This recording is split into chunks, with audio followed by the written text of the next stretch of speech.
चलिए देखा जाए, सुना जाए। हम लोग पढ़ेंगे रोल्स थ्योरम।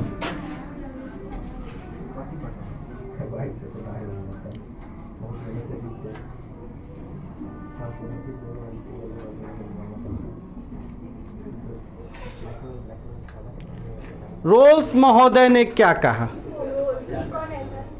इन्होंने कहा कि अगर कोई फंक्शन, मान लीजिए कोई फंक्शन f(x) है, ठीक, कोई फंक्शन है ना,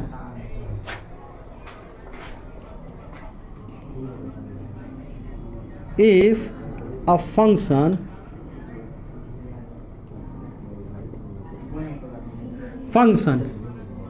is continuous at, ये कौन सा इंटरवल है?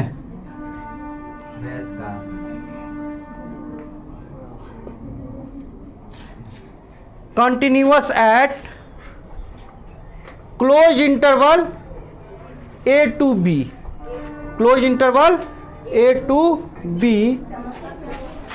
मतलब अगर कोई फंक्शन जो है वो कंटिन्यूअस है क्लोज इंटरवल a से b पर और डिफरेंशिएबल है, and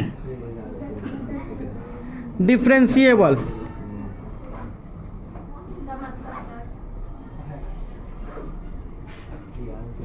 eight open interval a to b, then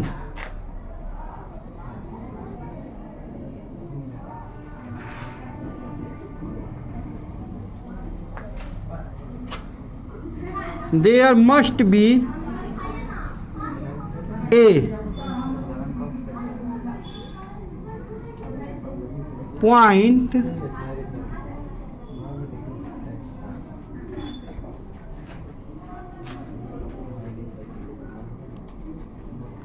belongs to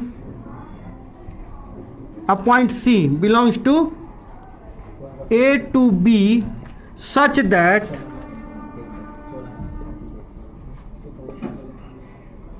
f dash c is equal to 0। ठीक, बोल रहे हैं रोल्स थ्योरम में बोला जा रहा है कि अगर कोई function close interval a b पर और open interval close interval a b पर कंटिन्यूअस है और ओपन इंटरवल ए बी पर डिफरेंशिएबल है, तो एक पॉइंट सी जरूर होगा जो कि एफ डैश सी करेंगे तो वो 0 ला देगा। ठीक है, ये रोल्स महोदय ने कहा है, ये रोल्स थ्योरम है। इसको हम लोग, तो इसके लिए रोल्स थ्योरम को रोल्स थ्योरम को हम लोग जब प्रूव करेंगे तो उसके लिए हमको पहले ये 3 शर्तें पूरी करनी होगी। और एक शर्त तो लिखे ही नहीं,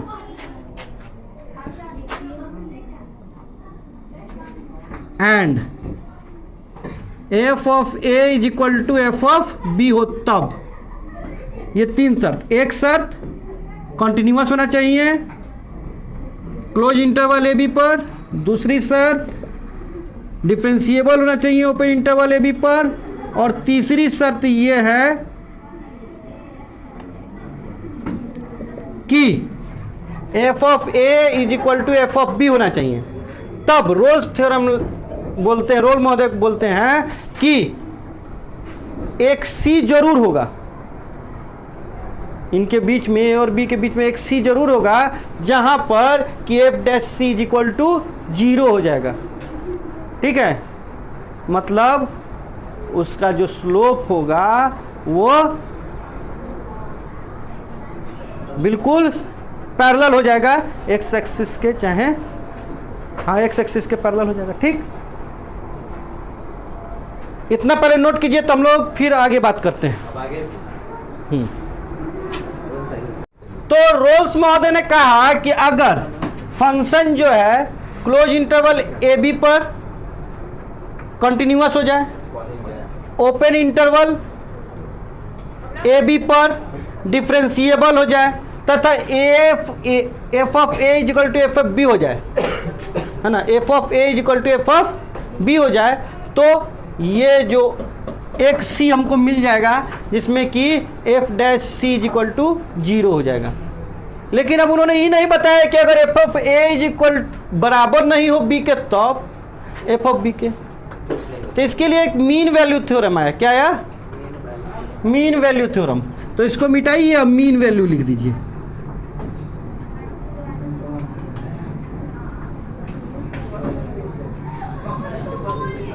मीन वैल्यू थ्योरम ने बोला कि ठीक है चलिए ये दोनों चेक कर लीजिए, ये दोनों चेक कर लिए, बात खत्म। ठीक है, ये दोनों चेक कर लीजिए। अगर ये दोनों चेक हो गया तो तीसरा चेक करने की जरूरत नहीं है। ठीक है, तब there must be a point C belongs to A B such that F dash C is क्या? F of B minus F of A upon B minus A.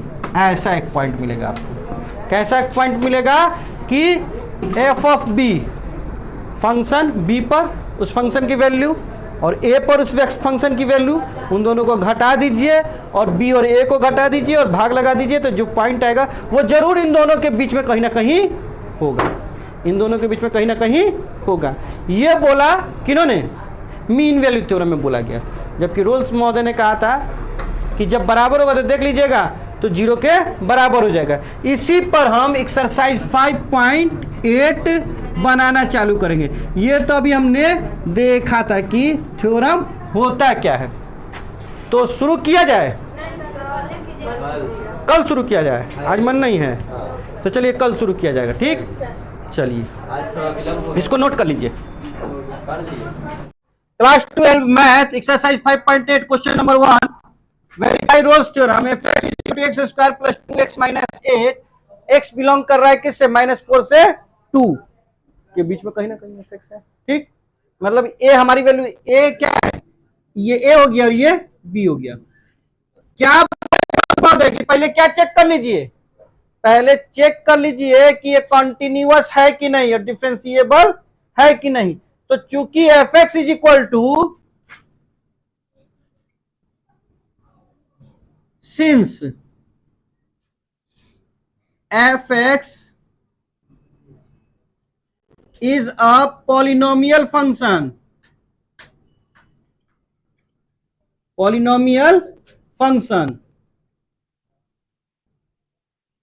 f(x) जो है पॉलिनोमियल फंक्शन है। क्या है?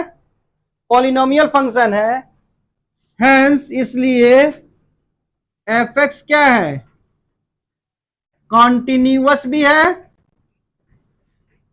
F x continuous as well as differentiable.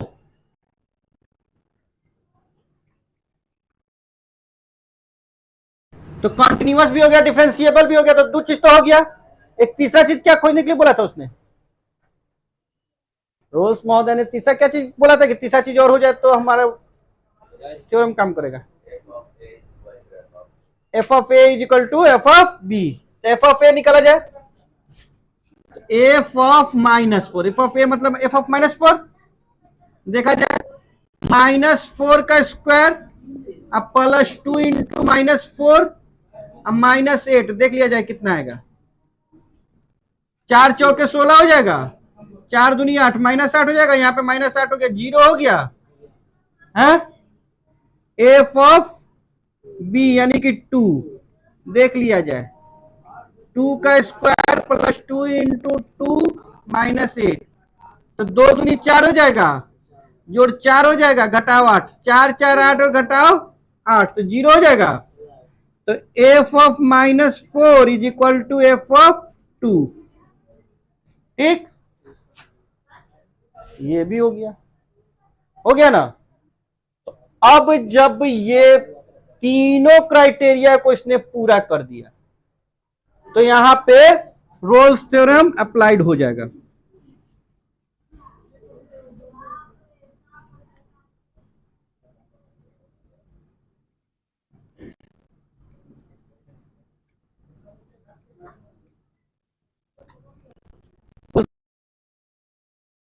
Rolle's theorem क्या बोलता है? तो जरूर यहां पे एफ डैश सी होगा ऐसा कि जिसके लिए ये 0 हो जाएगी वैल्यू, नहीं है?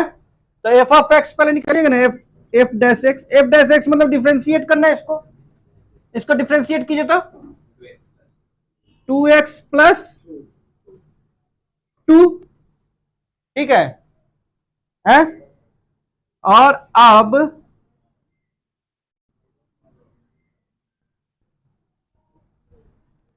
कितना, तो अब c की वैल्यू हमको निकालनी है, किसकी वैल्यू निकालनी है, c की, f dash C is equal to 2c अब प्लस 2, यही ना, इज इक्वल टू 0 होना चाहिए, कि नहीं होना चाहिए, है? हाँ चलिए, इसका मतलब क्या है कि 2c इधर ही रह जाएगा, 2 इधर चला तो -2 हो जाएगा, यहां से ये अगर काट दिया जाए तो -1 हो जाएगा, तो c की वैल्यू -1, अब ये -1 है, यानी कि यहाँ पे -1 रखेंगे तो ये 0 हो जाएगा, ये तो हो ही जाएगा क्योंकि इसमें हमने निकाला है। देखने वाली बात ये है कि सही है कि नहीं, तो यहाँ पे देखिए -4 और 2 के बीच में -1 है कि नहीं है, ये बताइए, -1 -4 से ज्यादा है कि कम है,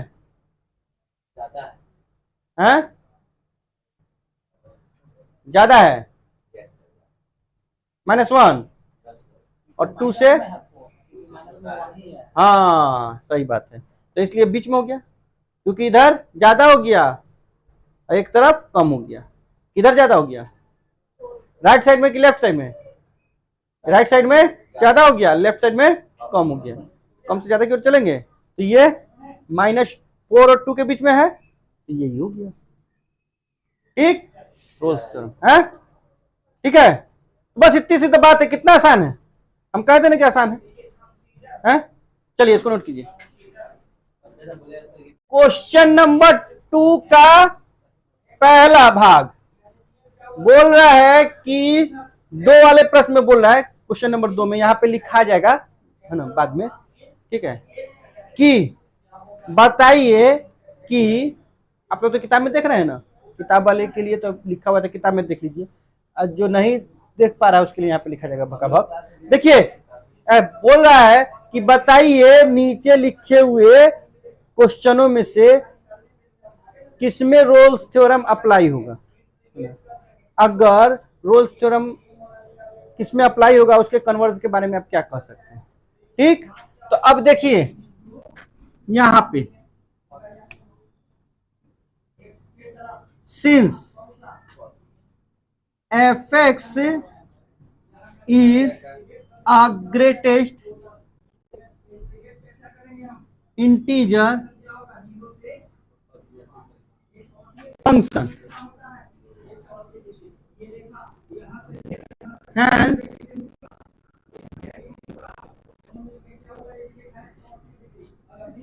it is neither continuous nor differentiable, तो ये ना तो कंटिन्यूअस है ना ही डिफरेंशिएबल है। अब देखिए बना के दिखाने की जरूरत नहीं है, 5.1 में हमने बना के खूब दिखाया हुआ है कि ग्रेटेस्ट इंटीजर फंक्शन जो होता है वो क्या होता है, कंटिन्यूअस नहीं होता है। अब यहाँ पे दिखाने के तो एक ढड्ढर लिखने की जरूरत नहीं है, यहाँ पे बस ऐसे ही लिख देंगे, क्योंकि ग्रेटेस्ट इंटीजर फंक्शन है इसलिए ना तो ये कंटिन्यूअस है ना ही डिफरेंशिएबल है। तो जब शर्त ही पूरी नहीं कर रहा है, जब हमारी बातें नहीं मानिएगा तो हम आपके बात क्या लगे मानेंगे, हम क्या लगे लड्डू बांटेंगे, हैं? नहीं, भगवान के बात नहीं करे, भगवान बात कैसे सुन लेंगे हमारा, हैं? माने हम कह रहे हैं कि जैसे कि मान लीजिए कि कोनो के अगुआ आया है, अब अगुआ आके चल गया, बियाह ठीक है नहीं तो मिठाई कभी के बांटेगा, हैं? नहीं नहीं नहीं, ही तो दोस्त सब कहता है ना कि मिठाई खिलाइए मिठाई खिलाइए मिठाई खिलाइए, शादी ठीक हुआ। अब मान लो कि हमारा अगुए आ गया, भाग गया देख के कि लड़का कोई कुलाट है, हैं? अब भाग गया कि तो बता ऐसा दिख रहा है, अब भाग गया हमको देख के, अब हमको देख के भाग गया तो हमारे दोस्त सब हमारे कुत्ता खींच के कहेंगे मिठाई खिलाओ बियाह ठीक हो गया, तो हम कहाँ से खिलाएंगे भाई, नहीं कहेंगे कि वो तो बड़ा तकलीफ के बात है कि वो भाग गया, कि वो कैसे कैसे आया, नहीं। तो वही बात है, जब हमारी बातें नहीं मानिएगा तो हम काहे के लिए देंगे, तो रोज महोदय ने कहा कि ना यहाँ पे आपका नहीं लगेगा, लगेगा नहीं लगेगा। तो they are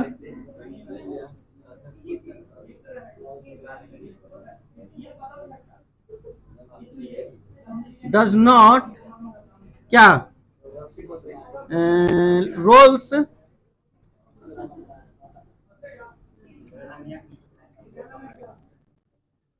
applied, does not नहीं लिखिए, नॉट अप्लाइड है, चाहे रोल्स थ्योरम नॉट अप्लाइड। अब जब रोल थ्योरम नहीं लगेगा तो कन्वर्जिव इसका नहीं है, ठीक। एक तो ये हो गया, 2 नंबर बोला जाए, f x is equal to greatest integer x और फॉर, अच्छा बता रहे, for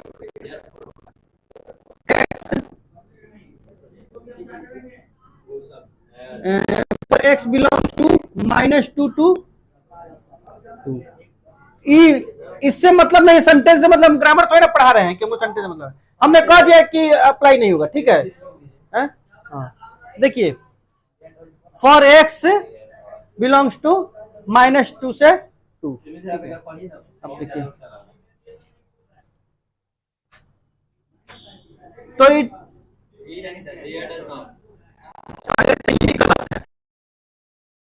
is neither continuous not differentiable, ये ना तो कंटिन्यूअस है ना ही डिफरेंशिएबल है। चलिए ग्रामेटिकली सही लिख देते हैं जब आप लोग इतना बोल रहे हैं तो।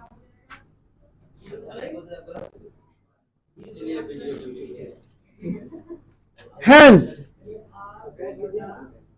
roles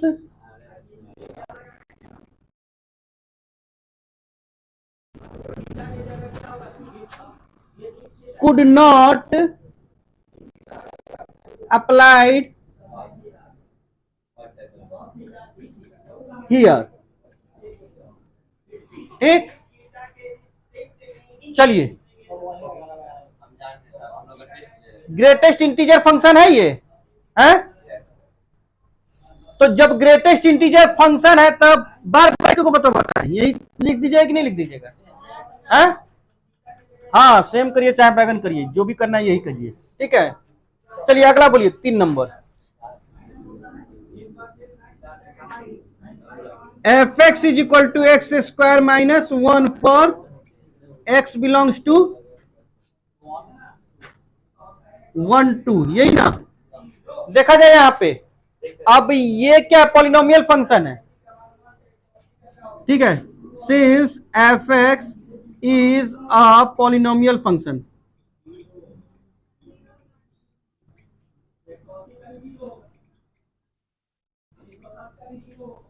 hence it is continuous as well as क्या डिफरेंशिएबल।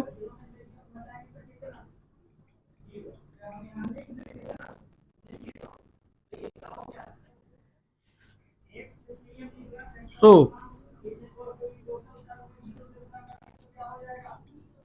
अभी नहीं, अब तो ये हो गया है ना, रोल्स थ्योरम अभी कैसे पता चला कि अप्लाइड होगा कि नहीं। इसके लिए अब हमको क्या देखना पड़ेगा, तीसरी शर्त क्या थी कि f a is equal to f b हो जाना चाहिए। तो ए हमारे पास क्या है, एफ ऑफ 1, ये क्या है हमारे पास 1, तो 1 का स्क्वायर -1 इज इक्वल टू कितना हो जाएगा 0, जबकि एफ ऑफ 2 यानी 2 का स्क्वायर -1 इज इक्वल टू कितना हो जाएगा 3, तो f of 1 is not equal to f of 2 है, तो क्या बोल देंगे, यही बात ना बोल देंगे, रोल्स थ्योरम यहाँ पे अप्लाई नहीं हो सकता है।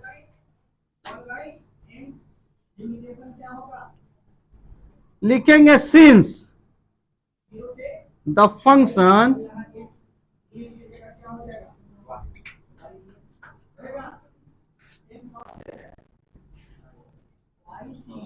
does not satisfy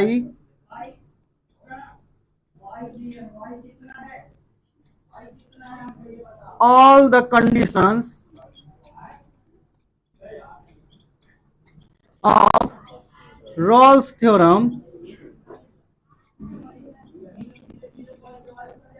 hence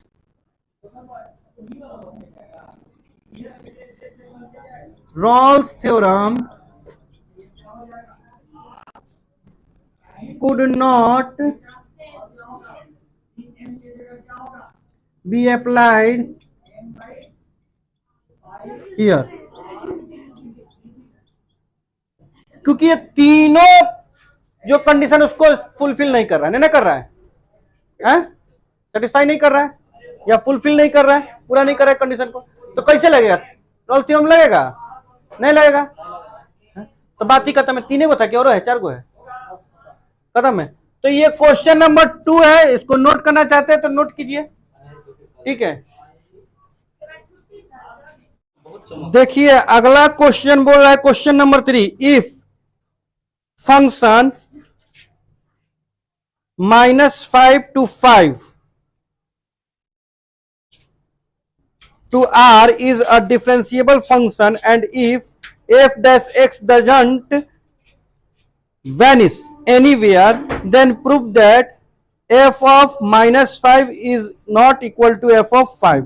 तो यहां पे बोल रहा है -5 से 5 पर है, ठीक। फंक्शन किस पर है? -5 से 5 पर। तो देखिए हम लोग इसको प्रूव करते हैं। क्वेश्चन नंबर 3,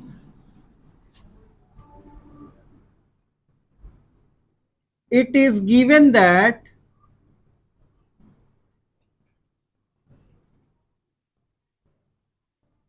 function is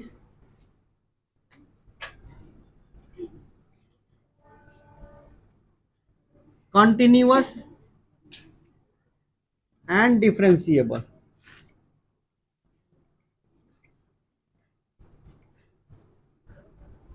माने डिफरेंशिएबल है तो कंटिन्यूअस भी है, तो डिफरेंशियल और कंटिन्यूअस दोनों है, ठीक है। ये दिया हुआ पहले से। F of a is equal to f of b के बारे में कुछ नहीं बताइए, तो उल्टा पूछ रहा है कि बता दीजिए कि f of a f of b के बराबर नहीं है, ठीक। तो यहां पे हम लोग मीन वैल्यू थ्योरम अप्लाई कर सकते हैं, है? तो बाय मीन वैल्यू थ्योरम,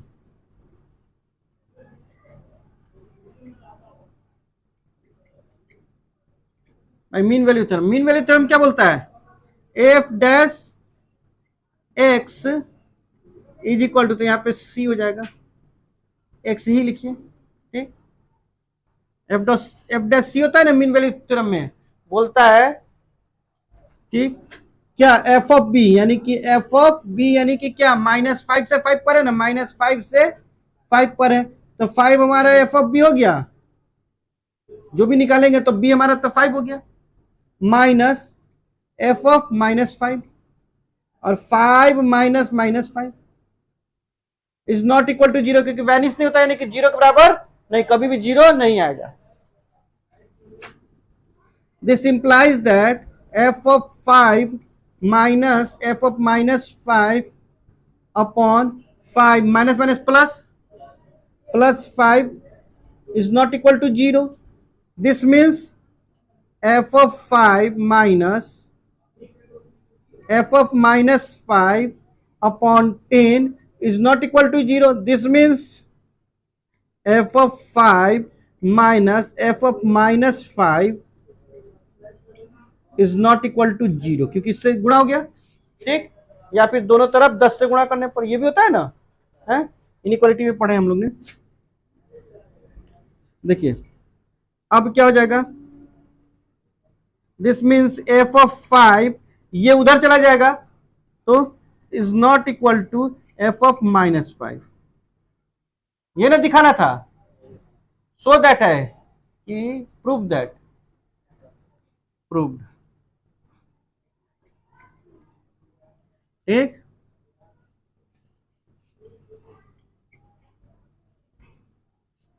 समझ में आ गई बात? तो क्वेश्चन नंबर 1 से 3 तक यहां पर, और उसके बाद 3 से 6 तक अगले दिन।